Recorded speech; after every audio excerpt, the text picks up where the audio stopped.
Hello viewers, today is sunny and watery. Brewing delicious Korean rice wine requires a special ingredient called Nuruk. Nuruk is a fermentation starter containing enzymes, yeast, and lactic acid bacteria. Today I'll show you two special procedures dealing with Nuruk. The first one is the sunny one. It's called beopje method. That's putting the Nuruk in the sun. And the second method is watery Nuruk. So I'll tell you what these methods are, what they're supposed to accomplish, and then we'll brew with them and see what happens. If you like this video, please click that like button and subscribe, and please click the bell to be notified when I publish a new video. And I have a new video on the subject of rustic Asian rice wine every week, and you can see a few of my previous videos here. Thank you for your help in spreading the word about rustic Asian rice wine.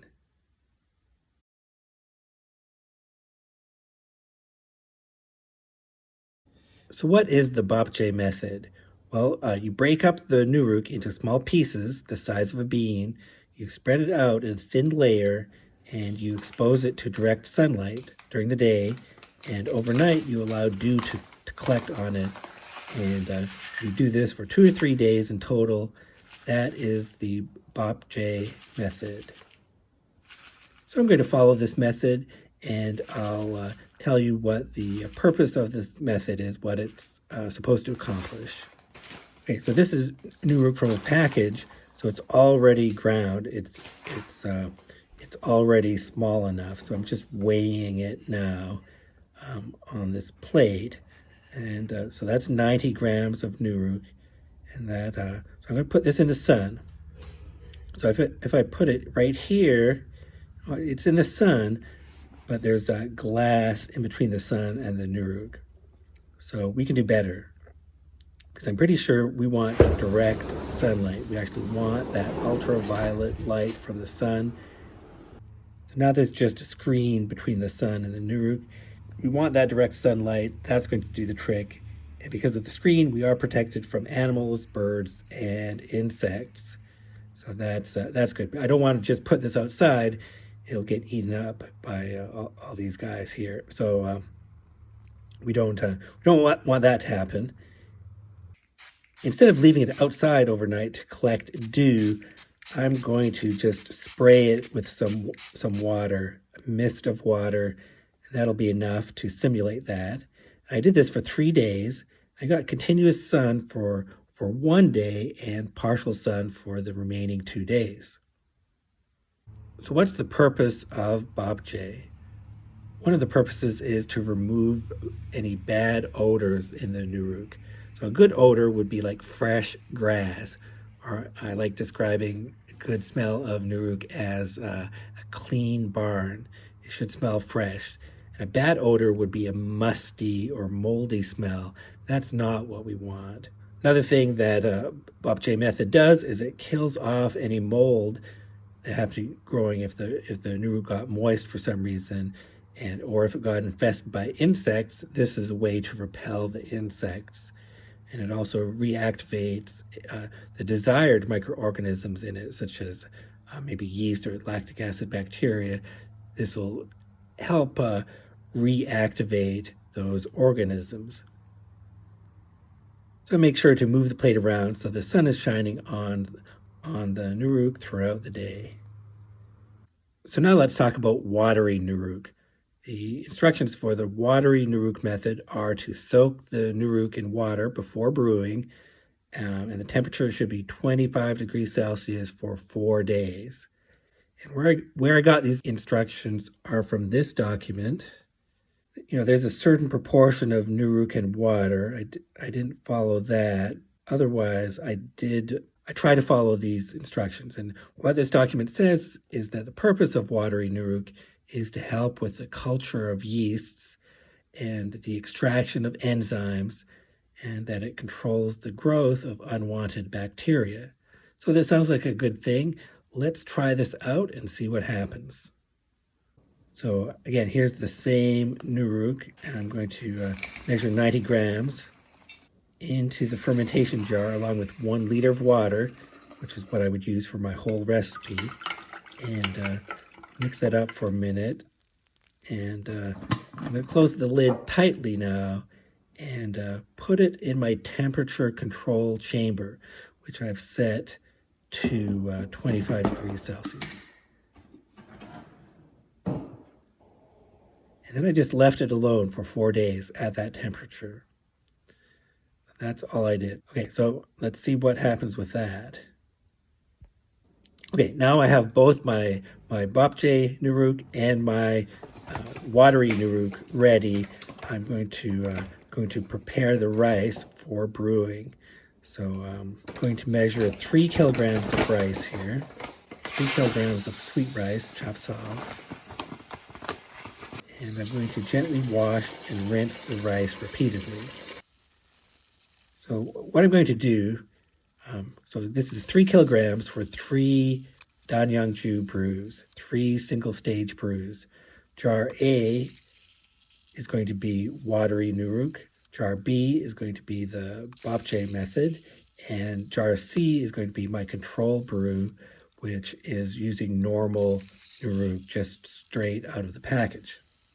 And you can ask, why am I brewing Danyangju, the single stage recipe? Well, for one thing, it's the simplest recipe. I want to remove as many variables as possible. I just want to detect the difference between the watery Nuruk, the beopje Nuruk, and the regular Nuruk. After it's washed, soak the rice overnight. Then the next morning, pour it into a colander to drain. Give it a rinse as well, and then let it drain for 30 minutes.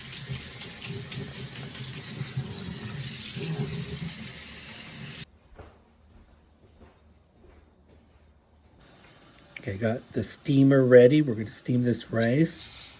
If you're interested in any of the equipment I use, please see the description. I have some details there.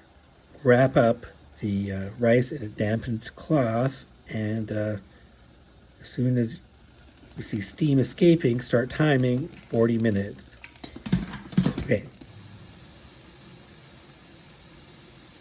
Okay, so the rice is steaming. So meanwhile, let's check out the watery Nuruk. Take it out of the temperature control chamber. And let's have a look. Okay, so there's something on top. Okay, some organism has grown on top of the watery Nuruk. It really smells rotten. It's not just a sour smell, it's a really rotten kind of smell. This is a terrible smell. What to do? Okay, so I don't think this watery Nuruk is right. I don't think it is fit for drinking, but for experimental purposes, I will brew with it, but I won't drink it. So I'll see if it brews. It just smells so bad. I know I'm not supposed to drink this.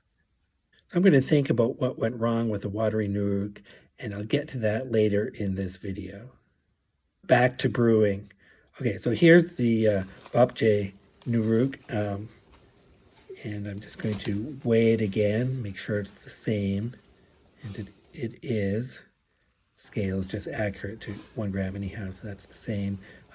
200 milliliters of water, and some white wine yeast, half a teaspoon, and stir that for a minute. Okay, so that's ready, and now for jar C, it's Nuruk straight out of the bag. No procedure at all. That's the control jar. Again, 200 milliliters of water, half a teaspoon of wine yeast, and stir that one for a minute. Okay, the rice is still steaming now. And I'm going to add yeast to jar A as well, half a teaspoon. So they all, for consistency, all 3 of them have half a teaspoon of white wine yeast. Okay, now it's been 40 minutes. Carefully open it up, the cloth in the steamer, lift it out, and put it on a cooling rack.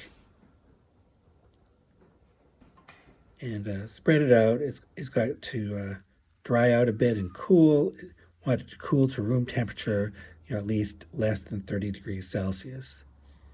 And I'm going to use the scale to divide this rice into 3 equal parts.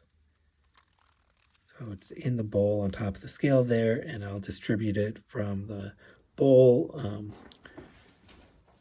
I'm going to do jar C first. Jar C first. So get the third of the rice into jar C, and the Nuruk and yeast mixture. This is just the regular Nuruk, no special procedure. And 800 milliliters of water. So in total I have a liter of water and a kilogram of rice. That's my normal ratio. So I mix it by hand. I wash my hands ahead of time, but I do mix it with my hand. That's the best way to separate all the grains.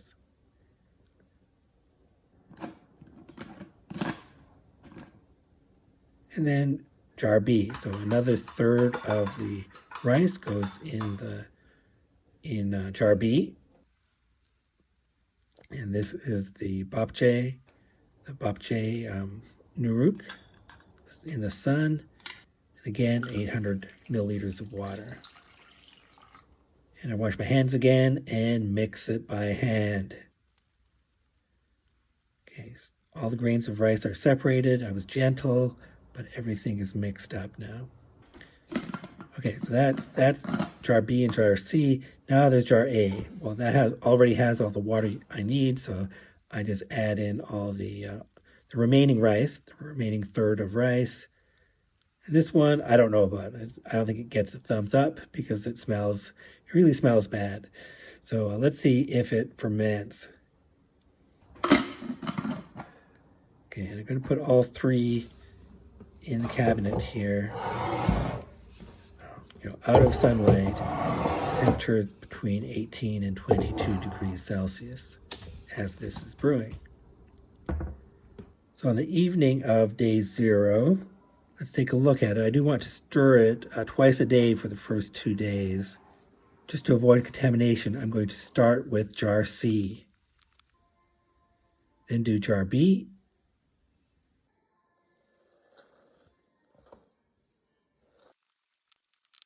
and then do jar A.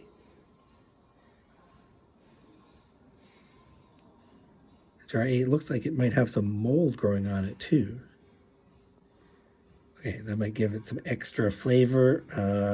Okay, but mixing. And the next day, again, let's start with jar C again. And it's gotten softer. It's going to be easier to stir today. Yeah, a lot easier to stir. So a lot of gas and bubbles built up, and stirring a lot. Get some oxygen in there, helps the yeast to reproduce. That's what we want at the beginning. So all 3 have gotten softer. I can hear them all bubbling. So they are fermenting, so that's good. Now day 2, we can even see a layer of liquid on the bottom. And it's roughly equal for all of them. Okay, so that's good. They're all fermenting. I see gas bubbles. I see liquid at the bottom. And when I listen to these jars, I can hear the bubbles forming. And day 3, that liquid layer is larger now. Day 4, you can even see some grains of rice have fallen to the bottom. So now there's actually 3 distinct layers. There's a cap of rice on the top, liquid layer, and there's the rice that's fallen to the bottom. And they seem to be progressing roughly equally. Jar C is slightly smaller than the other jars. The jars aren't exactly the same size. That's why jar C looks slightly different.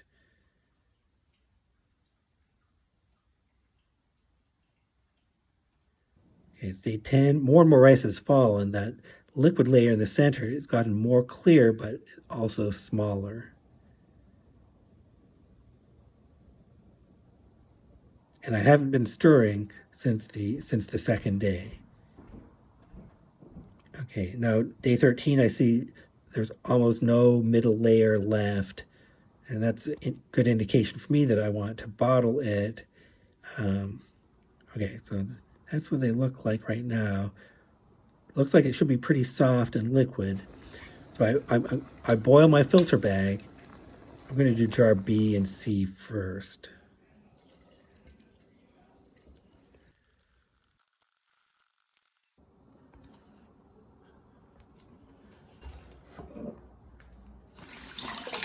Pour out the whole jar into the filter bag. Yeah, that worked. Okay. And it starts dripping out immediately. Just have to squeeze it for a few minutes. A pretty easy extraction here. And 270 grams of jjigae left over. That's pretty good. And we'll put that in the bottle. So what I get is pretty much exactly 2 liters for jar B. Now I'm going to do jar C. And dump that jar out into the filter bag. And that should be good. And again, it just starts dripping out. A few minutes of squeezing. And I have 2 liters from this one as well. And 277 grams of jjigae, pretty much exactly the same. So these two fermented the same by that measurement. And again, I get 2 liters. Okay, so what happened to jar A? Well, I donated that to Mother Earth. Like I said, I wasn't going to drink that. We did see that it fermented the same, but and I did taste a drop of it. It didn't hurt me to drink it, but and it mostly tasted okay, but there was still that weird smell that it started with. It's just very unpleasant, rotten smell. Not like a normal sourness that you might get. Just if the brew went wrong, this is real rotten. That was real rotten smell. So I did have to discard that. What went wrong with my watery Nuruk? Maybe I wasn't supposed to leave the jar completely closed. Maybe that encouraged the wrong kind of organisms to grow on the Nuruk. Maybe my Nuruk to water ratio, maybe that was incorrect. Maybe that encouraged the wrong organisms to grow, or it could just be some kind of contamination problem. It's also possible that my temperature control chamber is really full of mold spores. That's quite possible. Those are some of my ideas of what went wrong with the watery Nuruk. But I still have B and C to compare, and I'm going to do that now. B is the beopje method, and C is my control brew. Right now, when I taste these two, I have to say they're the same. So I can't tell the difference right now. As always, I'm going to wait 3 days, and I'm going to give you a full tasting report. Right now, you're going to get the full comparison right now.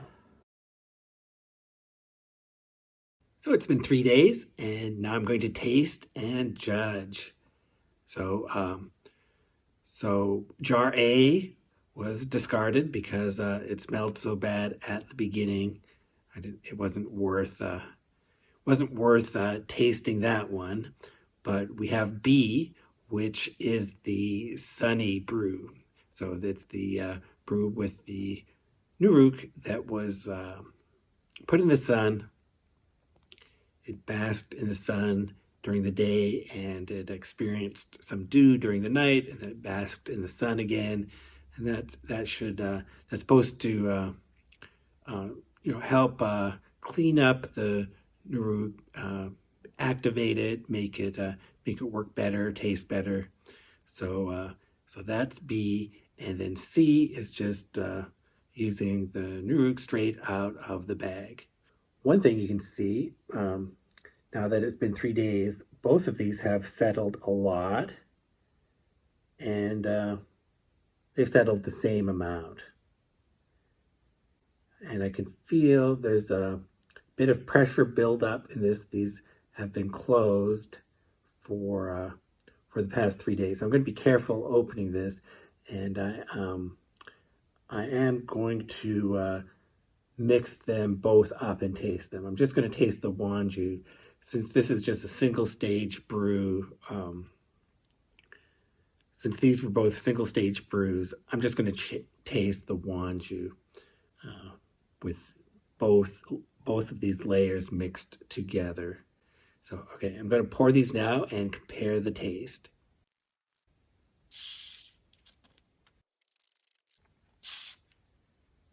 All right, so this is B and this one is C. So this is with the sunned Nuruk, and this is with the Nuruk straight out of the package. They smell the same.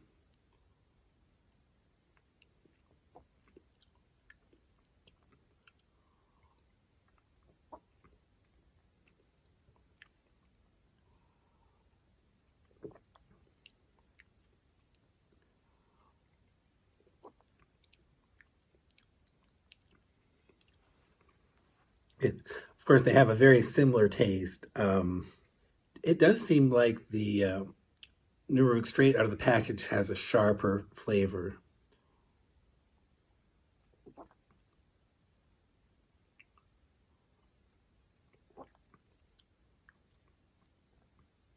Yeah.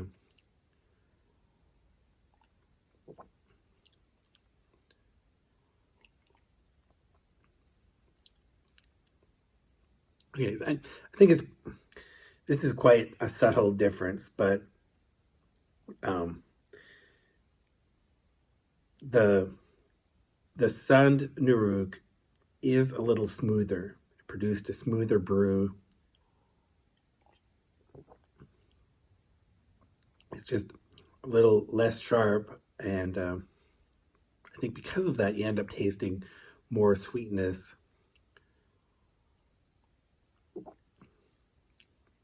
Because they appear to ferment almost identically from the outside. They just look the same. They have the same aroma. Most of the flavors are the same. It's just some sort of in the middle of tasting it. The brew with the plain Nuruk straight out of the package is just a little bit harsher. There's some sharpness, and not that it's bad, and of course it's what I'm used to, because I haven't been sunning my Nuruk. That requires, you know, sort of planning brewing around periods of sunny weather, and often I'm not planning things based on that. But actually, it might be worthwhile. Yeah, and of course, also this is especially useful if you have some Nuruk that is maybe older, or you're unsure of how it was stored.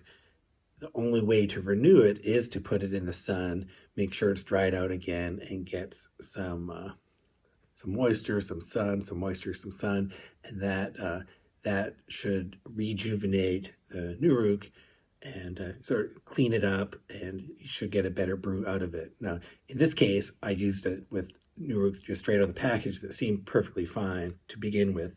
So I wasn't trying to fix a big problem with the Nuruk, but I can see this would be a very useful technique if you did have some Nuruk that was otherwise going to be too strong tasting, or maybe suspiciously stored.